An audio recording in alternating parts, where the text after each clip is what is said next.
जय हिंद। स्वागत है आप सभी का अध्ययन क्लासेस में। दोस्तों, इडूटेरिया के द्वारा 7500 प्लस बहुविकल्पीय प्रश्नों की ये सामान्य अध्ययन की बुक अभी नई लॉन्च की गई है, जिसमें दोस्तों ये सभी टीचर एग्जाम के लिए, चाहे आपका यूपी टेट, सुपर टेट, दोस्तों बीपीएससी, आल, स्टेट, पीसीएस या फिर दोस्तों एसएससी की अगर आप तैयारी कर रहे हैं, रेलवे की, बैंकिंग, सीडीएस या एनडीए की आप तैयारी कर रहे हैं, तो सभी के एग्जामों के लिए ये बुक काफ़ी इंपॉर्टेंट है। और दोस्तों इसमें 150 प्रश्नों का प्रैक्टिस सेट दिया गया है, जिसमें सभी में जैसे किसी में 49, किसी में 45, किसी में 50 प्रश्नों का संग्रह है। और दोस्तों मैं इस चैनल पर सारे ये प्रैक्टिस सेट आप लोगों के साथ डिस्कस करने वाला हूं। आज से अब प्रत्येक दिन 5 बजे आपका ये वीडियो लाइव हो जाया करेगा। तो अगर आप चैनल पर नए हैं तो इसको सब्सक्राइब कर लीजिए, जिससे कि आगे वाले जो वीडियोस होंगे आने वाले, उनका नोटिफिकेशन आपको सबसे पहले मिल जाएगा। चलिए अब पहला आज प्रैक्टिस सेट हम यहाँ से डिस्कस करते हैं। तो पहला प्रैक्टिस सेट में फर्स्ट क्वेश्चन है कि रिपब्लिकन पार्टी ऑफ इंडिया के संस्थापक निम्न में से कौन थे। दोस्तों, जो रिपब्लिकन पार्टी ऑफ इंडिया थी उसके जो ये संस्थापक थे ये B.R. अम्बेडकर थे। इन्होंने ही दोस्तों रिपब्लिकन पार्टी ऑफ इंडिया की स्थापना की थी। और दोस्तों इसमें जो 3 और ऑप्शंस हैं उनको भी मैं डिस्कस कर लेता हूं। जैसे कि यहाँ पर सुभाष चंद्र बोस की कौन सी पार्टी थी, तो यहाँ पर जो सुभाष चंद्र बोस की पार्टी थी वो फॉरवर्ड ब्लॉक थी।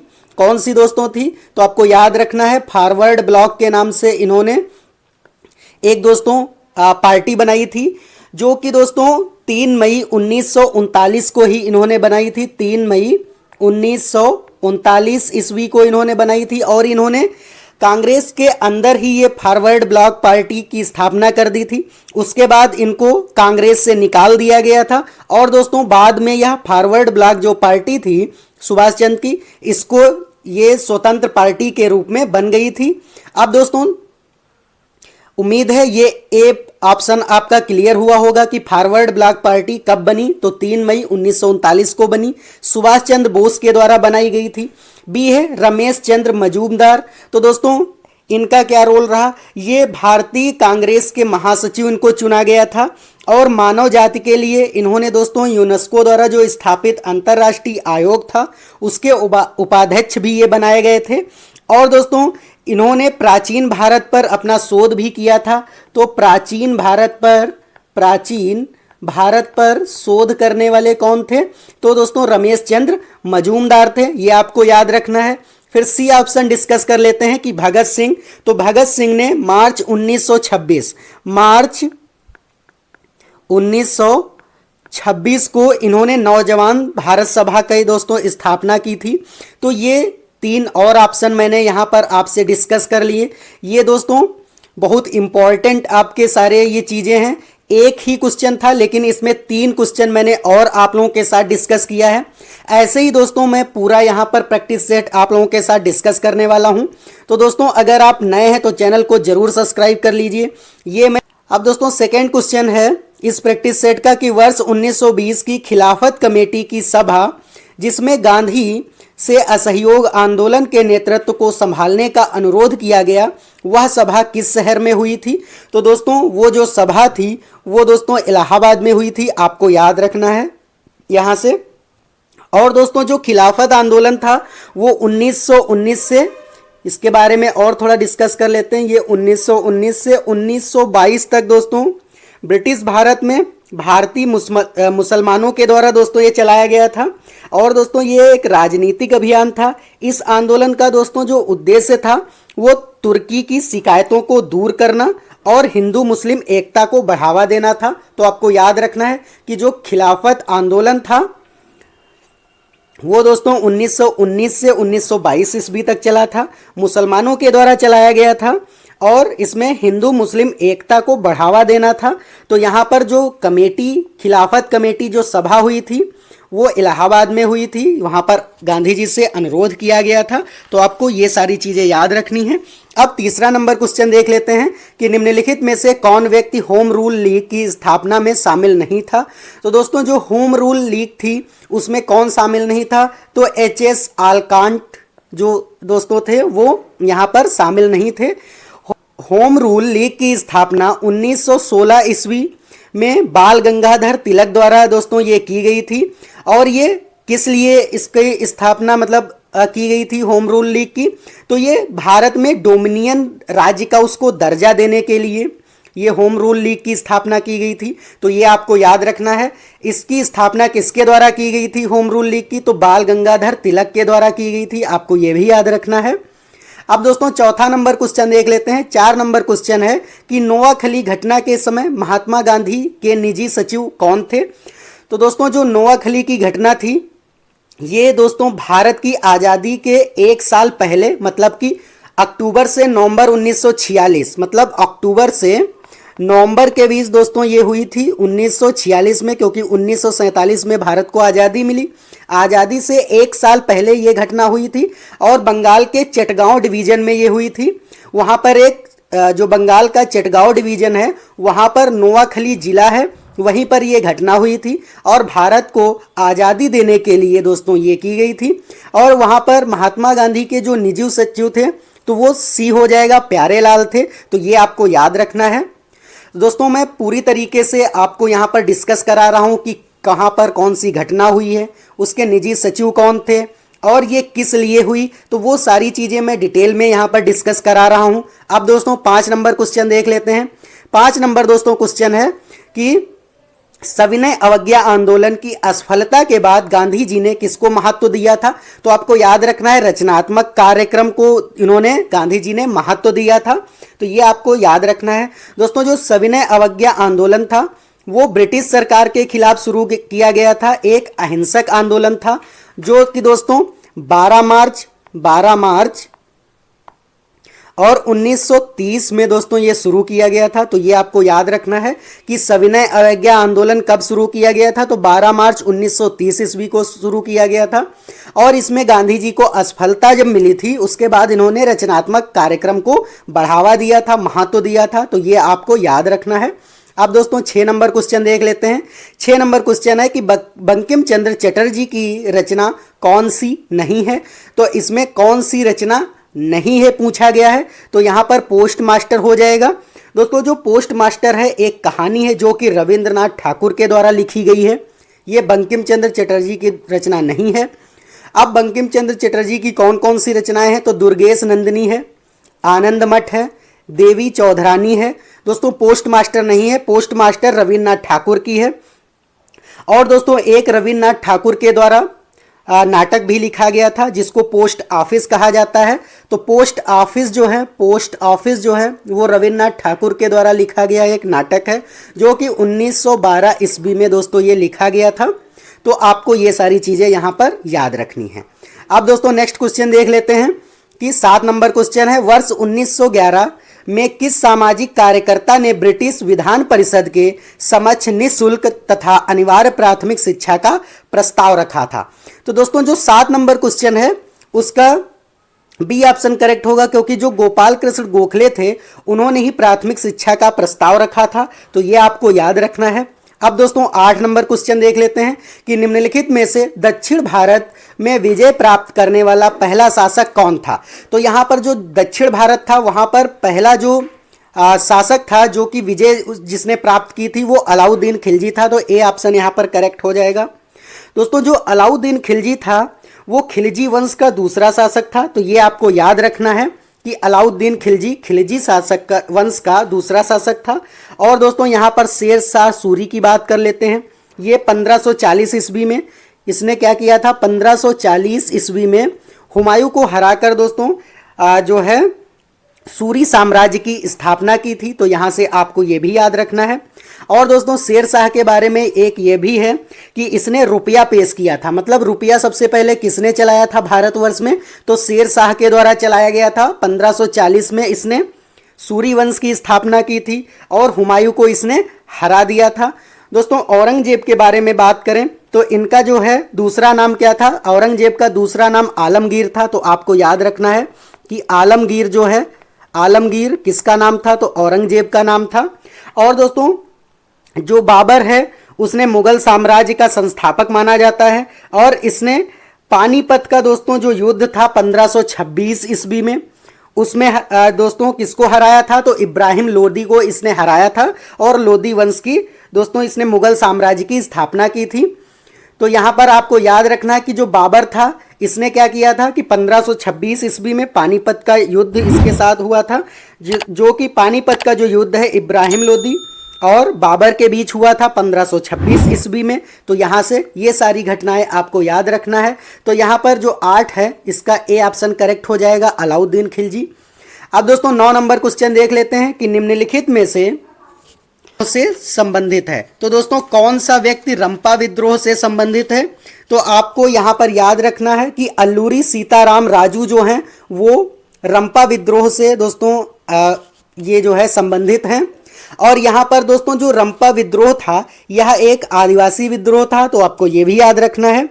और अगस्त 1922 से 1924 तक दोस्तों ये चला था, मतलब 1922 में स्टार्ट हुआ था और 1924 तक दोस्तों ये चला था।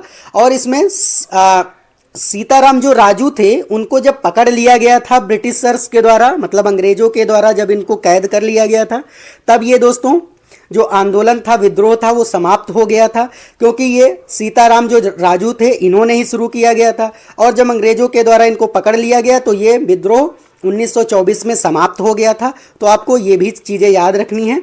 अब दोस्तों 10 नंबर क्वेश्चन देख लेते हैं। 10 नंबर क्वेश्चन है कि पागल पंथ की स्थापना किसने की थी? तो आपको याद रखना है कि यहाँ पर करम शाह ने दोस्तों जो पागल पंथ है उसकी स्थापना की थी।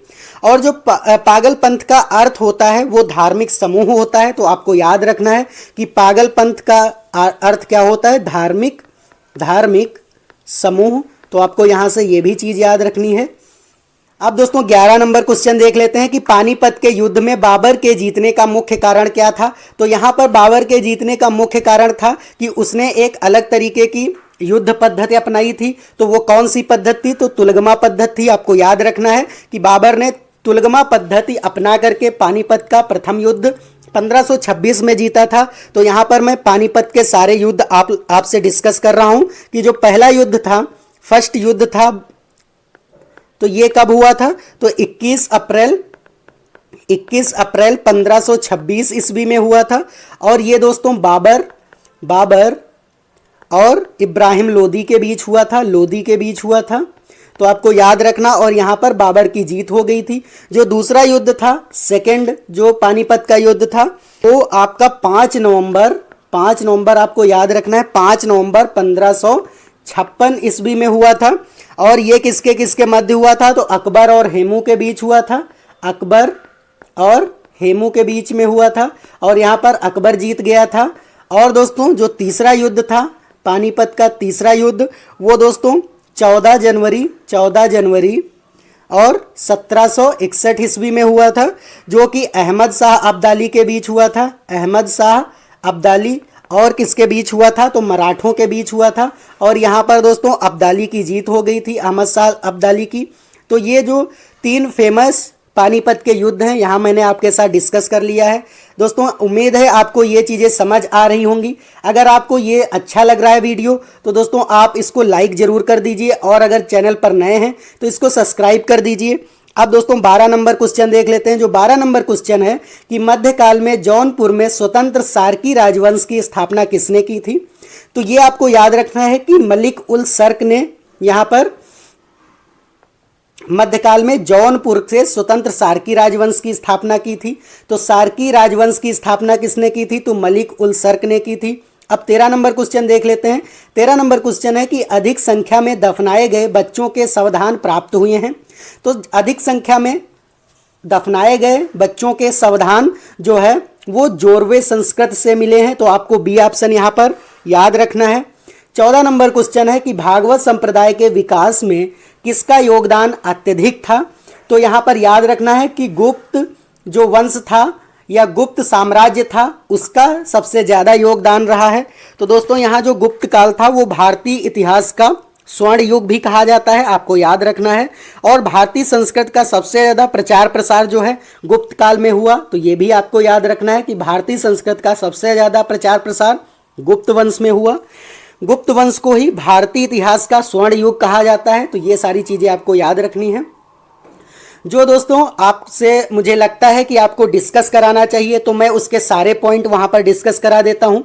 और जो लगता है कि आपके एग्ज़ाम के लिए इतना इम्पोर्टेंट नहीं है तो उसको डायरेक्ट मैं उस ऑप्शन का आंसर करके आगे निकल जाता हूँ। तो उम्मीद है दोस्तों आपको ये सारे क्वेश्चन बहुत अच्छे से समझ में आ रहे होंगे। अब 15 नंबर क्वेश्चन देख लेते हैं कि धमेक स्तूप कहाँ पर स्थित है। तो दोस्तों जो धमेक स्तूप है ये दोस्तों सारनाथ में स्थित है। आपको याद रखना है कि ये वाराणसी से 14 किलोमीटर या 13 किलोमीटर दूर है। तो सारनाथ से दोस्तों ये 13 किलोमीटर दूर है। और दोस्तों यह जो उद्यान है बौद्ध धर्म के खास महत्व के लिए दोस्तों ये माना जाता है। और दोस्तों इस स्तूप की जो ऊंचाई है आपको याद रखना है कि धमेक जो स्तूप है इसकी जो हाइट है मतलब ऊंचाई कितनी है, तो आपको याद रखना 43.6 मीटर और चौड़ाई जो है चौड़ाई वो 28 मीटर है। तो आपको यहाँ पर याद रखना है। और ये जो धमेक स्तूप है ये ईंट और मिट्टी से बनाया गया है, ईंट और मिट्टी से बनाया गया है। तो आपको ये भी याद रखना है। तो ये सारे पॉइंट आपको यहाँ से याद रखने हैं। अब दोस्तों 16 नंबर क्वेश्चन देख लेते हैं कि वह सुल्तान कौन था जिसने खलीफा के अधिकार को मानने से इनकार कर दिया था। तो यहाँ पर अलाउद्दीन खिलजी हो जाएगा, क्योंकि जो अलाउद्दीन खिलजी था उसने खलीफा के अधिकार को मानने से इनकार कर दिया था। दोस्तों जो खलीफा का मतलब होता है उत्तराधिकारी, इसका अर्थ होता है उत्तराधिकारी किसका, तो मोहम्मद साहब का उत्तराधिकारी। और यह दोस्तों जनता के द्वारा चुना जाता है। खलीफा जो है ये किसके द्वारा चुना जाता है पद, तो ये जनता के द्वारा चुना जाता था। और ये तरीके से दोस्तों ये पद होता था वहाँ पर, और मोहम्मद साहब का उत्तराधिकारी माना जाता था। तो अब 17 नंबर क्वेश्चन देख लेते हैं कि यूरोप को उत्तरी अमेरिका से कौन सा सागर या महासागर अलग करता है। तो आपको याद रखना है उत्तरी अटलांटिक महासागर, क्योंकि जो उत्तरी अटलांटिक महासागर है ये दोस्तों अटलांटिक महासागर का ही हिस्सा है और यह दुनिया का दूसरा सबसे बड़ा महासागर है। दोस्तों क्या है, दूसरा सबसे बड़ा महासागर है कौन, तो अटलांटिक महासागर। और उत्तरी अटलांटिक महासागर जो है ये उत्तरी अटलांटिक महासागर का ही हिस्सा है। तो आपको यहां से याद रखना है। बी है प्रशांत महासागर, तो ये सबसे बड़ा और सबसे गहरा महासागर है। तो आपको याद रखना है सबसे बड़ा, दुनिया का सबसे बड़ा और सबसे गहरा महासागर है, आपको ये भी याद रखना है। जो काला सागर है ये दोस्तों यूरोप के दक्षिण पूर्वी छोर पर स्थित है।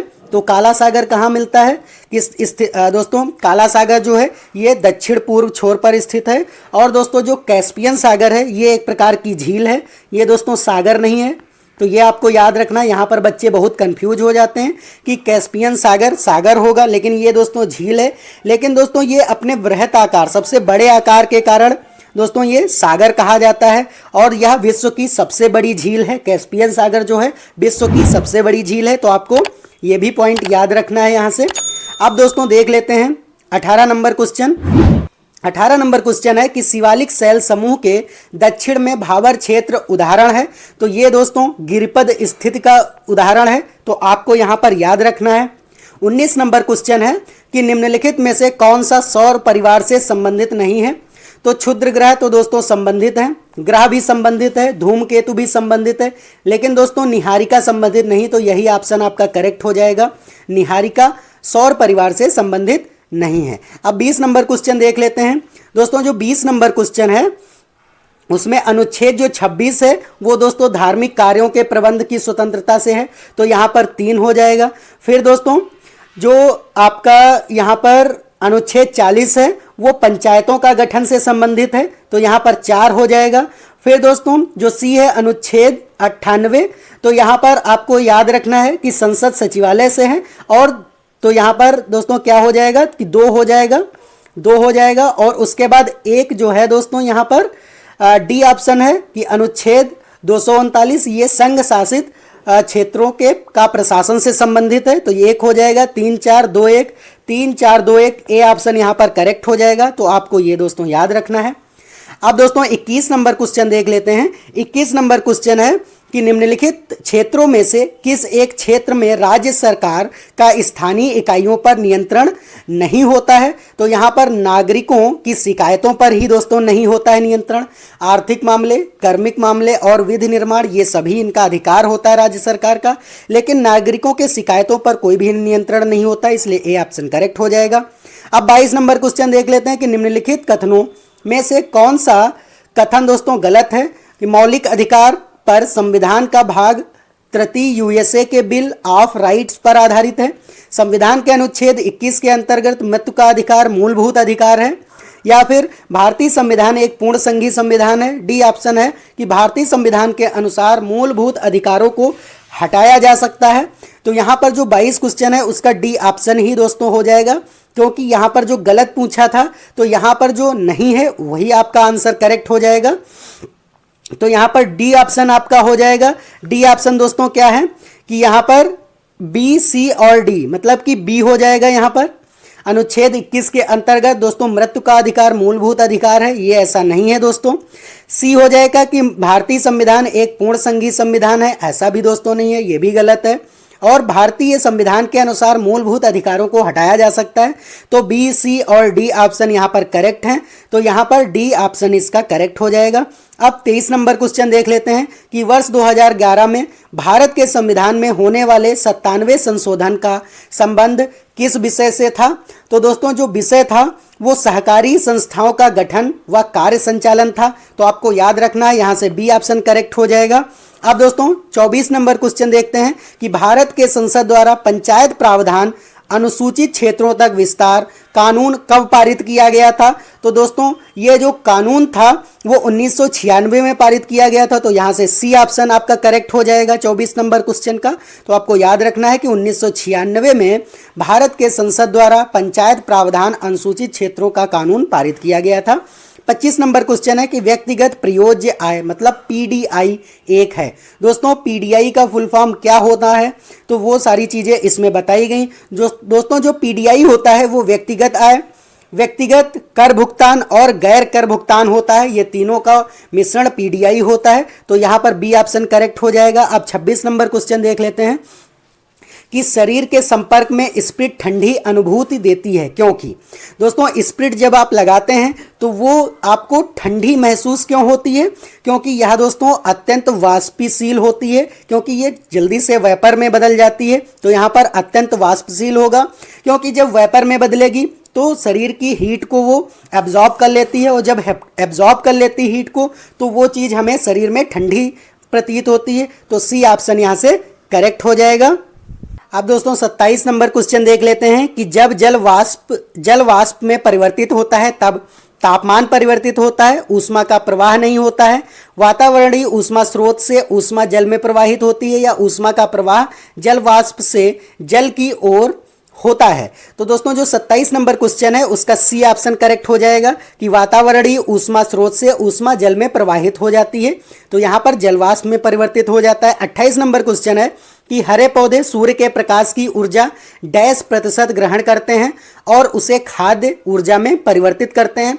तो ये दोस्तों आपको याद रखना है कि केवल 1% ही सूर्य का प्रकाश वो ऊर्जा में परिवर्तित कर पाते हैं, और जो 99% होता है वो दोस्तों वैसे ही वो कंज्यूम कर लेते हैं, अलग मतलब भेज देते हैं। तो आपको ये याद रखना है कि 1% ही ऊर्जा का दोस्तों यहाँ पर यूज होता है।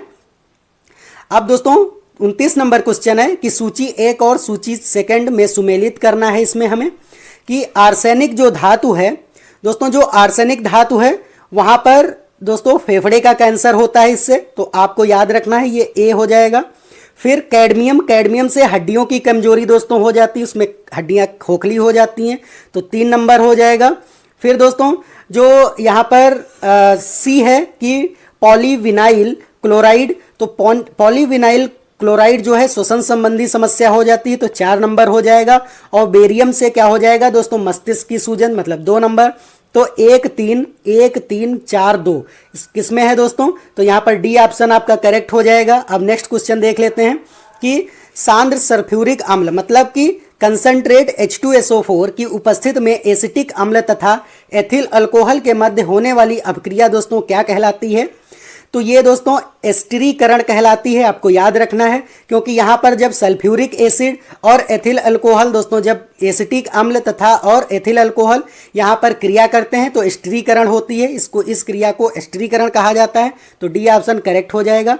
31 नंबर क्वेश्चन देखते हैं कि ग्रेफाइट के परतों को एक दूसरे से मिलाकर रखा जाता है। तो दोस्तों यहाँ पर एक दूसरे से मिलाकर कहाँ रखा जाता है, तो वांडर वाल बलों द्वारा दोस्तों ये रखा जाता है। तो आपको याद रखना है, क्योंकि इनके बीच में जो बल लगता है वो वंडरवाल बल द्वारा दोस्तों इसको रखा जाता है। तो ए ऑप्शन यहाँ पर करेक्ट हो जाएगा।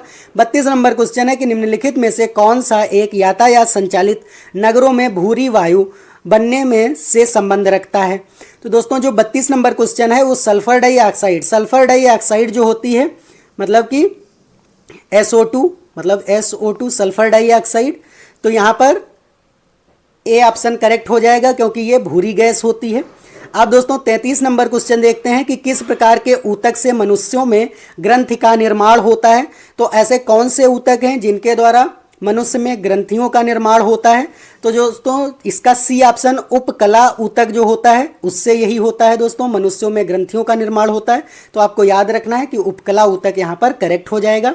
34 नंबर क्वेश्चन देख लेते हैं कि मनुष्य की लार में उपस्थित एक घातक लाइसोजाइम किस रूप में दोस्तों कार्य करता है। तो यहाँ पर जो लाइसोजाइम होता है वो दोस्तों जो है प्रतिजीवाणु कारक होता है, जीवाणुओं को ये मार देता है। तो यहाँ पर ए ऑप्शन करेक्ट हो जाएगा। पौधों में रंध्रों का खुलना एवं बंद होना किस पर निर्भर करता है। तो यहाँ पर आपको याद रखना है कि स्फीत दाब पर निर्भर करता है। तो यहाँ पर बी ऑप्शन करेक्ट हो जाएगा। 36 नंबर क्वेश्चन है कि निम्न में से कौन सा फूल का एक अंश भाग है, मतलब फूल का कौन सा एक यहाँ पर भाग है। तो आपको याद रखना मध्य सिरा नहीं होगा, सिराएं भी नहीं होता, इनमें से कोई नहीं, स्त्री केसर हो जाता है। तो ये ऑप्शन आपका बी करेक्ट हो जाएगा। अब दोस्तों 37 नंबर क्वेश्चन देख लेते हैं कि सफ़ेद फास्फोरस के संबंध में निम्नलिखित कथनों पर विचार करना है कि यह एक विषैला पदार्थ है जिसका उपयोग रासायनिक हथियार के रूप में किया जा सकता है। बिल्कुल सही है दोस्तों। सेकंड है कि यह अत्यधिक ज्वलनशील है और हवा के संपर्क में आने पर स्वतः प्रज्वलित हो जाता है। ये भी दोस्तों सही है। तो यहाँ पर सी ऑप्शन करेक्ट हो जाएगा, एक और दो दोनों। अब दोस्तों 38 नंबर क्वेश्चन है कि सामान्य ठंड में निम्नलिखित में से कौन नासिका संकुलन के लिए उत्तरदायी है, कंजेशन के लिए उत्तरदायी है। तो दोस्तों जो 38 नंबर क्वेश्चन है उसका बी ऑप्शन हिस्टामिन के दोस्तों ये उत्तरदायी होता है। तो बी ऑप्शन करेक्ट हो जाएगा। 39 नंबर क्वेश्चन है केंद्रक कला का निर्माण किस कोशिकांग द्वारा होता है। तो आपको याद रखना है कि ये अंतर्द्रव्य जालिका दोस्तों इसके द्वारा दोस्तों ये निर्माण होता है। तो आपको याद रखना है कि ए ऑप्शन यहाँ पर करेक्ट हो जाएगा। 40 नंबर क्वेश्चन है कि लसिका एवं रुधिर किस ऊतक का उदाहरण है, ग्रंथिल ऊतक का, उपकला ऊतक का, पेशी ऊतक का या संघवनीय ऊतक का। तो यहाँ पर आपको याद रखना कि जो संघनीय ऊतक होता है उसी में लसिका दोस्तों और रुधिर पाया जाता है। तो आपको ये चीज़ याद रखनी है। 41 नंबर क्वेश्चन है कि भारतीय अर्थव्यवस्था के संदर्भ में खुला बाजार परिचालन किसे निर्दिष्ट करता है। तो दोस्तों ये जो 41 नंबर क्वेश्चन है ये दोस्तों जो भारतीय अर्थव्यवस्था होती है, जो खुला बाजार होता है वो आरबीआई के द्वारा सरकारी प्रतिभूतियों के क्रय और विक्रय से। तो यहाँ पर सी ऑप्शन करेक्ट हो जाएगा। 42 नंबर क्वेश्चन है कि पूंजी खाता परिवर्तनीयता की सिफारिश निम्न में से किस समिति ने की थी। तो यहाँ पर दोस्तों तारापोर समिति, रंगराजन समिति, अबिद हुसैन समिति या नरसिंघम समिति। तो दोस्तों जो 42 नंबर क्वेश्चन है वो उसमें जो पूंजी खाता परिवर्तनीयता की सिफारिश की थी वो तारापोर समिति ने की थी। तो यहाँ पर ए ऑप्शन करेक्ट हो जाएगा। दोस्तों अब 43 नंबर क्वेश्चन है कि भूगोल को मानव पारिस्थितिकी के रूप में परिभाषित करने वाला विद्वान कौन था।